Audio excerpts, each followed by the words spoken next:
अर्चना प्रजापति आपके अपने channel AP legal information in Hindi में आपका स्वागत है। दोस्तों, आज का टॉपिक है पुलिस और वकील में सबसे ताकतवर, सबसे पावरफुल कौन होता है। वकील और पुलिस में सबसे ताकतवर और सबसे पावरफुल कौन होता है। कितने लोगों के दिमाग में यह बात चलता है कि इसमें से कौन बड़ा है, कौन छोटा है। तो आशा करती हूँ यह जानकारी आपको अच्छा लगे।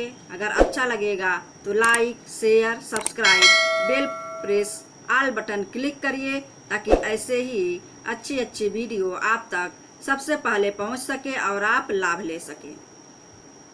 दोस्तों, सबसे पहली बात यह कहना है कि हर विभाग का अपना अपना क्राइटेरिया होता है, कार्य करने का शैली होता है और वहाँ उनके कार्य करने की शैली के साथ साथ उनका कुछ पावर भी होता है।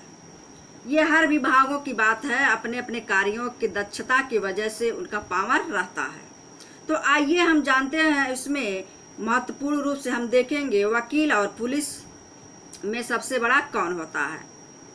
तो सबसे पहली बात तो ये है कि भारत में किसी भी अपराधी पर पुलिस हाथ डाल सकती है। सबसे पहले हम पुलिस की बात करते हैं कि भारत में किसी भी अपराधी पर पुलिस हाथ डाल सकती है, लेकिन अगर बेवजह पुलिस किसी को परेशान करती है, किसी पर हाथ डालती है, तो आपके पास अच्छे वकील हैं या आप खुद अच्छे वकील हैं तो उनका हाथ भी आप मोड़ सकते हैं। आपके पास ऐसा काबिलियत होता है। तो एक वकील, मैं यही कहना चाहूँगी कि अगर वह काबिल वकील है, सारे कानून को रग रग से जानता है, उससे वाकिफ़ है, तो उसको हरा पाना किसी के बस की बात नहीं हो सकती है। तो आप यहाँ टैली करिएगा कि वकील और पुलिस में सबसे बड़ा कौन होता है। हमें कमेंट बॉक्स में ज़रूर बताइएगा ताकि इससे अच्छे से जानकारी हो सके वास्तव में कौन सा पावरफुल होता है। तो मैं तो यही कहना चाहूँगी, जो रग रग से वाकिफ़ है, जो सारे कानून को जानता है, उनको हरा पाना मुश्किल होता है। तो ज़्यादा अगर कोई कानून का अधिवक्ता है, जानकार है, तो बहुत अच्छी बात है। वो अत्याचार को वहाँ अपने केस के माध्यम से उसको साबित कर सकता है क्या झूठा है, क्या सच है।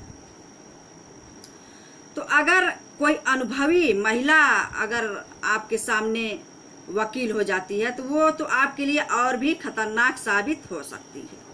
तो दोस्तों, वकील का कार्य होता है कि कोर्ट के कार्यवाहियों में उसका दखल अंदाजी ज़्यादा होता है। सारे कोर्ट संबंधित जो भी दस्तावेज होते हैं वकील के माध्यम से होते हैं।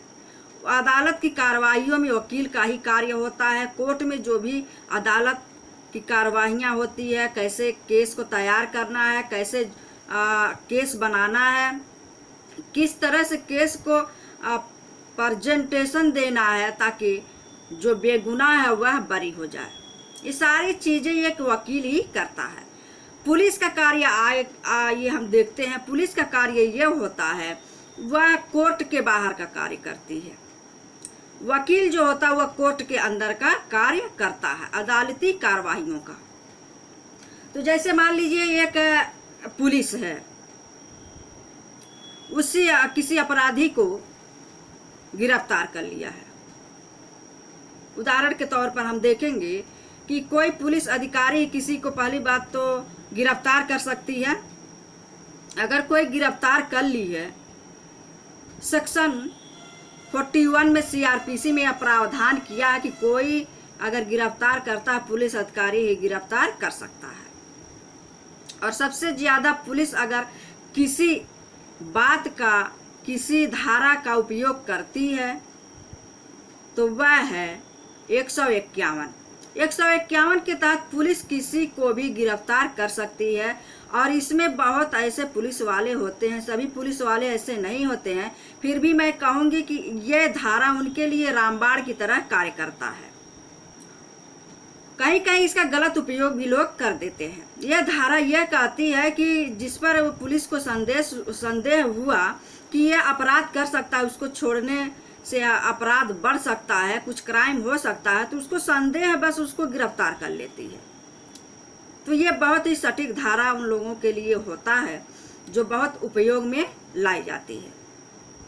तो मान लीजिए उदाहरण के तौर पे हम देखेंगे, अगर कोई पुलिस किसी को गिरफ्तार कर लेती है, उसी वक्त उस व्यक्ति का कोई अच्छा वकील है और कोर्ट से मिलने के लिए इजाज़त कोर्ट द्वारा ले लेता है, अदालत द्वारा ले लेता है, उसी वक्त उसके जमानत का अर्जी मिल जाता है और उसी वक्त जमानत पर वो छूट जाता है, तो वहाँ पुलिस क्या कर सकती है? वहाँ देखती ही रह जाती है। कोर्ट के अंदर की जो भी प्रक्रिया है वह वकील करता है, कोर्ट के बाहर का पुलिस करता है। पुलिस का कार्य होता है कि वह अपराधी को गिरफ्तार करके जेल तक पहुंचा देती है और चार्जशीट लगा देती है। जरूरत पड़ने पर अदालत उसको बुलाती है और वहाँ उसका बयान लेती है। इतना कार्य पुलिस करती है। उसके बाद कोई मतलब नहीं रहता है कोर्ट से उनका। लेकिन उसके बाद वाली जो प्रक्रिया शुरू होती है, किस तरह से केस लड़ना है, किस तरह से मुवक्किल को बचाना है, किस तरह से केस लगाना है, क्या सही है क्या गलत है, ये सारी चीज़ें वकील देखता है शुरू से अंत तक, जब तक वो बरी नहीं हो जाता है। उसके बाद आइए जानते हैं, दोनों के माध्यम से अगर जज कोई न्यायाधीश अगर फैसला भी लेते हैं तो उसमें अहम भूमिका पुलिस और वकील की होती है।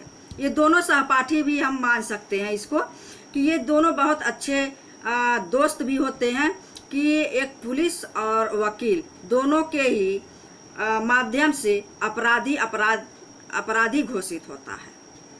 वो निर्णय लेने में सक्षम हो पाते हैं एक न्यायाधीश। तो ये जानकारी आपको कैसा लगा हमें कमेंट बॉक्स में ज़रूर बताइएगा। तब तक के लिए जय हिंद।